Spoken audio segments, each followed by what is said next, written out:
যোৱাকালিৰে পৰা অহা বতাহ ধুমুহা বৰষুণৰ ফলত উত্তৰ গুৱাহাটীৰ বিভিন্ন ঠাইত বিস্তৰ ক্ষতিসাধন হোৱাৰ লগতে দেখা গৈছে উত্তৰ গুৱাহাটীৰ ফেৰীঘাটসমূহতো বিস্তৰ ক্ষতিসাধন হৈছে। আৰু মই বৰ্তমান উপস্থিত উত্তৰ গুৱাহাটীৰ মধ্যবন্ধ ফেৰীঘাটত মই দেখুৱাইছো সামগ্ৰিক যোৱাকালিৰ পৰা যি ৰেমালৰ পৰিপ্ৰেক্ষিতত কামৰূপ জিলাৰ আটাইকেইটা ব্ৰহ্মপুত্ৰৰ ফেৰীঘাট বন্ধ কৰি দিয়া হৈছে। আৰু কিন্তু বন্ধ কৰি দিয়াৰ ফলত কিন্তু যি ধৰণে ফেৰীঘাটসমূহত প্লেটফৰ্মসমূহ বান্ধি ৰখা হয়, যোৱাকালিও নেৰানেপেৰা বৰষুণ আৰু ধুমুহাৰ ফলত যথেষ্ট ক্ষতিসাধন হৈছে। মই দেখুৱাইছো সামগ্ৰিক পৰিৱেশ আৰু বিভিন্ন ধৰণৰ এই ফেৰীঘাটসমূহ গৰাখহনীয়াৰ কবলত পৰিছে, যিহেতু নিশাৰে পৰা নেৰানেপেৰা বৰষুণ ধুমুহা বতাহ বলি আছে, যাৰ ফলত কিন্তু এটা কথা ক'বলৈ, যিহেতু ফেৰীঘাটসমূহ যোৱাকালিৰ পৰা ফেৰীসমূহ বন্ধ কৰি দিছে, কিন্তু তাৰ সমান্তৰালভাৱে ফেৰীঘাটসমূহৰ যিসমূহ জাহাজ আৰু ইয়াৰ যিসমূহ প্লেটফৰ্মসমূহ আছে, এই প্লেটফৰ্মসমূহ ঘাটত বান্ধি ৰাখিবলৈ যথেষ্ট অসুবিধা হৈছে। মই দেখুৱাইছো নিশাৰ এই বতাহ ধুমুহাৰ ফলত এনেধৰণৰ জেটিসমূহ ভাঙি গৈছে আৰু হয়তো যিকোনো মুহূৰ্ততে যদি এনেধৰণে নেৰানেপেৰাকে বতাহ বৰষুণ দি থাকে, হয়তো এই ব্ৰহ্মপুত্ৰৰ পানীত উঠি যাব পাৰে আৰু প্ৰকাণ্ড ঢৌৰ ফলত এই জেটিসমূহ উঠি যাব পাৰে। আৰু এটা কথা ক'ব লাগে, যোৱাকালি দুদিনীয়া আগত ফেৰীঘাটসমূহ বন্ধ দিছে বা ফেৰীসমূহ বন্ধ, কিন্তু এনেধৰণে যদি বতাহ বৰষুণ দি থাকে, হয়তো ফেৰীঘাটত যিসমূহ জেটি আছে বা প্লেটফৰ্মসমূহ আছে, এই প্লেটফৰ্মসমূহ যিকোনো মুহূৰ্তত ব্ৰহ্মপুত্ৰ নৈত উটাই নিয়াৰ এটা সম্ভাৱনা আছে। মোৰ লগত ইয়াৰে মধ্যবন্ধ ঘাটৰ পৰিচালক আছে, তেওঁৰ পৰা জানিব বিচাৰিম। যথেষ্ট বতাহ বৰষুণ দি আছে।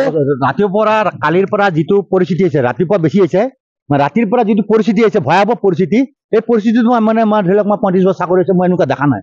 আপোনাৰ চক এইটো আধা কিলোমিটাৰ পুৰা খান্দি দিছে, গতিকে আপোনাৰ চক আৰু পান্তোনবিলাক ৰাখিব নোৱাৰে, আপোনাৰ পান্তোনে উৰি গৈছে, চেৰি উৰি গৈছে, গতিকে এটা ভয়াৱহ পৰিস্থিতি হৈছে। এনেকুৱা পৰিস্থিতি যদি আজি হৈ থাকে, তেতিয়াহ'লে এই পান্তোনবিলাক কি ধৰণে ৰাখিম আমি চিন্তাৰ বিষয় হৈ গৈছে। ইতিমধ্যে মই কৰ্মচাৰী আনি কেনে যিমান পাৰোঁ চেষ্টা কৰি ৰাখিছোঁ, কিন্তু যদি কালি কিবা কথা যদি খুলিবলগীয়া হয়, তেতিয়াহ'লে হয়তো পৰিৱেশটো অলপ বেলেগ ধৰণৰ হ'ব।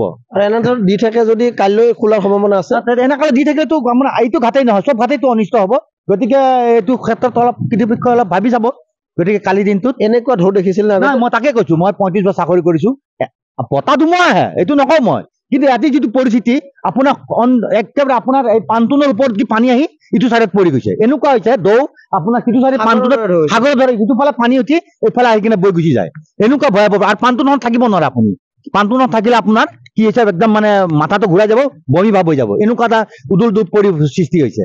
নিশ্চয়কৈ মই দেখাইছো পুনৰবাৰ ফেৰীঘাটৰ ব্ৰহ্মপুত্ৰৰ নৈৰ পাৰৰ ইয়াৰ দৃশ্য, বিশাল ঢৌ। এনেধৰণে পূৰ্বতে ব্ৰহ্মপুত্ৰ নৈত এনেধৰণৰ বিশাল ঢৌ হয় যদিও, কিন্তু এইবাৰ যি ৰেমালৰ প্ৰভাৱ পৰা বুলি আমি ক'ব লাগিব, যে দেখুৱাইছো সামগ্ৰিক পৰিৱেশ। আৰু প্ৰায় 1.5 কিলোমিটাৰ উত্তৰ গুৱাহাটীৰ নদীৰ পাৰৰ প্ৰায় 1.5 কিলোমিটাৰ এই খহনীয়াৰ কবলত পৰিছে ব্ৰহ্মপুত্ৰৰ পাৰটো। আৰু এনেধৰণে যদি আজিৰ দিনটো যদি এনেধৰণে ব্ৰহ্মপুত্ৰৰ নৈত বা সমগ্ৰ উত্তৰ গুৱাহাটী বা গুৱাহাটীত বতাহ বৰষুণ দি থাকে, হয়তো যিকোনো মুহূৰ্ততে এই উত্তৰ গুৱাহাটীৰ 3টা ঘাটৰ ফেৰীঘাটৰ যি পল্টন আছে বা জেঠী আছে, কি যিকোনো মুহূৰ্ততে উটুৱাই লৈ যাব পাৰে।